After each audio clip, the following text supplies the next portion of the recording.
John Grant here in Los Angeles. It's the 405 Live, and Jack Myers joins us. Jack is a media ecologist and chairman of Media Advisory Group and publisher of the weekly Jack Myers Media Business Report.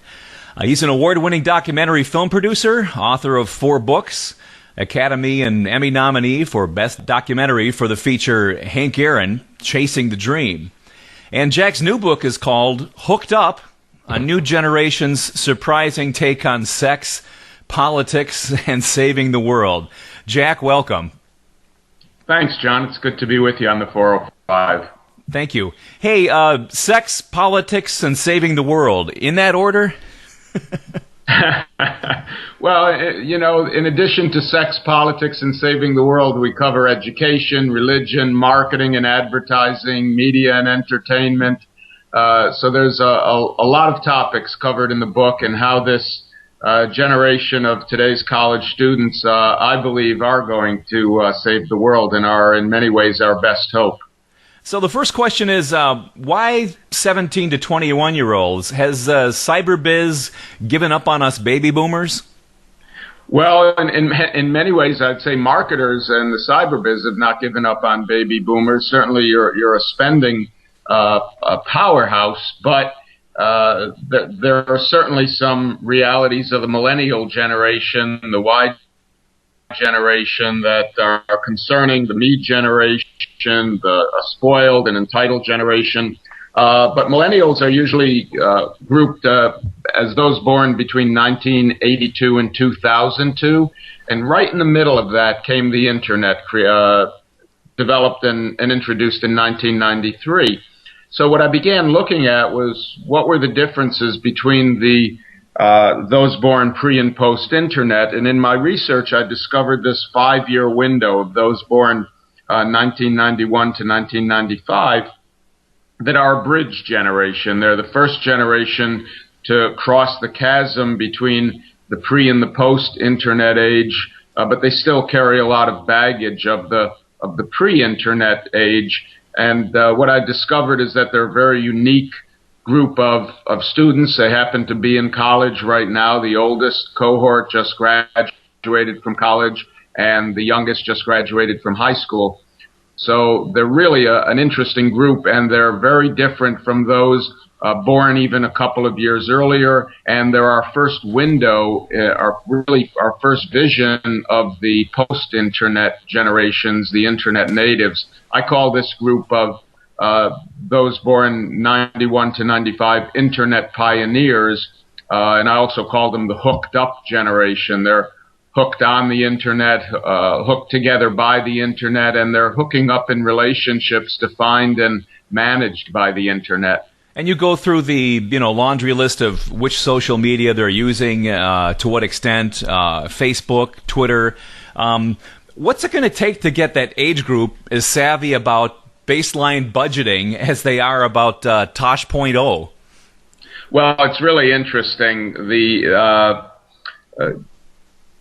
What I recommend to business people, to executives, to educators, to politicians, is that they really embrace this group and they learn from them, because they do have just an inherent, innate sense of how to collaborate, how to use the Internet as part of their skill sets for collaboration.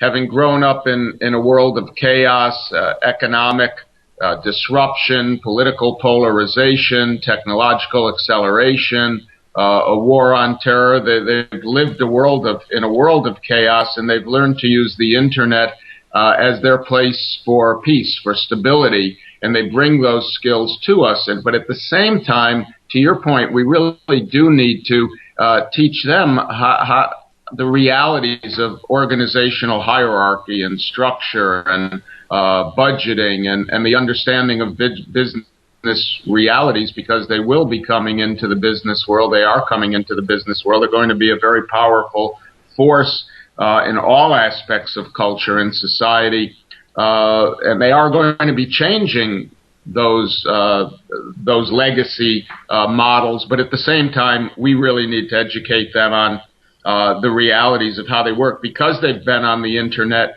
their whole lives. They don't understand hierarchy. They don't really understand structure, because there is none on the internet. There's total equality. There's total diversity. Diversity is a birthright. They don't even understand the need to enforce or encourage diversity, because it's just second nature to them. So as they come into the business world and the world of politics and education and religion and so on, there's going to need to be this really balancing of there being both mentors and mentees, mentors to those who are in the established infrastructure on how to collaborate better, how to use social media, how to use the internet more effectively. But at the same time, they're going to need to learn how to operate within a very traditional hierarchy. So the culture does matter, and not merely being hooked up. That's a means to an end. Do you advise your clients on, shoehorning the culture into the medium? I mean, how do you bring the two together?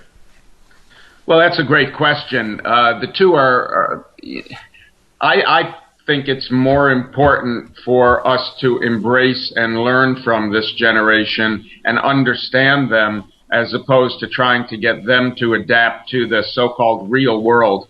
They're in the real world of the future, and they're our first window to the future.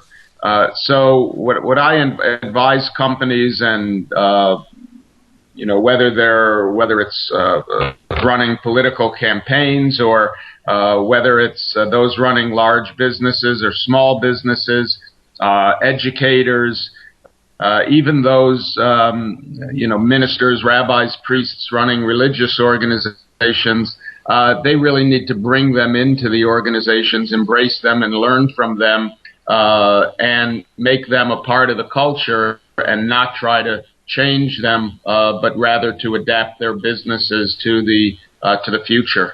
Jack Myers is author of Hooked Up, A New Generation's Surprising Take on Sex, Politics, and Saving the World. In the book, you do talk about how the hooked up generation is going to vote this year and why. And let me just kind of go through the pick list here.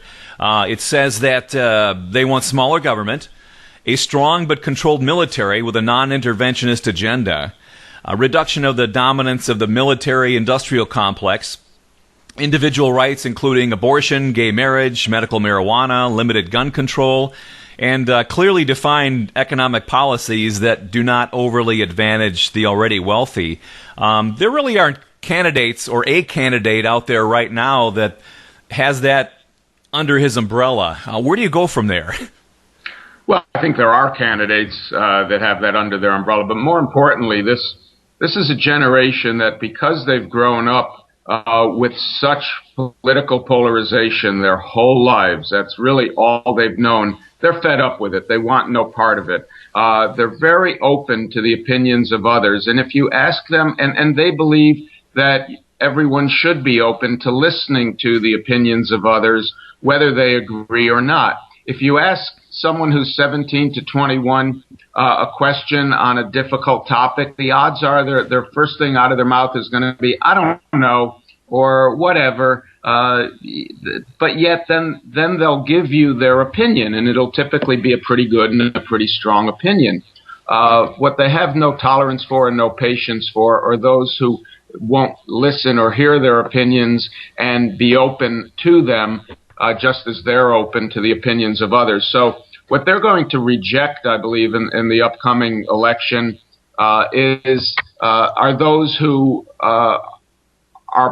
are following a model of political polarization, who don't embrace opinions of others. And because they've grown up on the internet where there's total equality, where diversity is, you don't know the gender, you don't know the ethnic background, you don't know anything but the experience in and of itself with the people you're communicating with, or you don't care in many instances.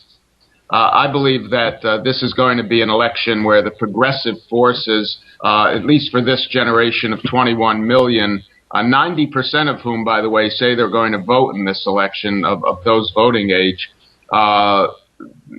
So that's a voting block of 18 to 19 million people. who I believe are going to vote about 80% on the more progressive side or the Democratic side of the political agenda. Yeah, and see, I've been digging through your online paper trail as far as politics is concerned, and it looks like you're everywhere from Morgan Spurlock, who's best known for Super Size Me, to Ken Burns, who's pretty middle of the road. Is your message available to all comers, and is what you're saying going to work despite what your political colors are? Well, this is I really am, while I'm political personally, my business is very apolitical. I publish a economic subscription report, the Jack Myers Media Business Report, as you mentioned, which 250 of the largest media, entertainment, and marketing companies in the world subscribe to, and have been following my economic models in council for the last 25 years.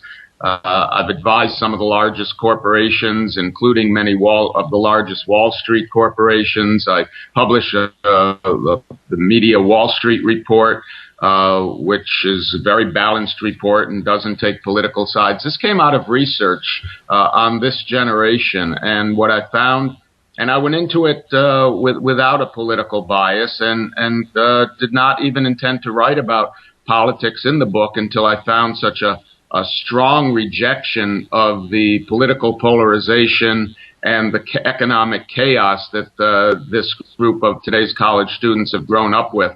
Well, that's certainly going to be a big deal in the election year, I'll say that. Jack Myers, the book is called Hooked Up, A New Generation's Surprising Take on Sex, Politics, and Saving the World. John, it's been a pleasure spending time with you. I look forward to doing it again. Great. John Grant here in Los Angeles, back with more of the 405 Live.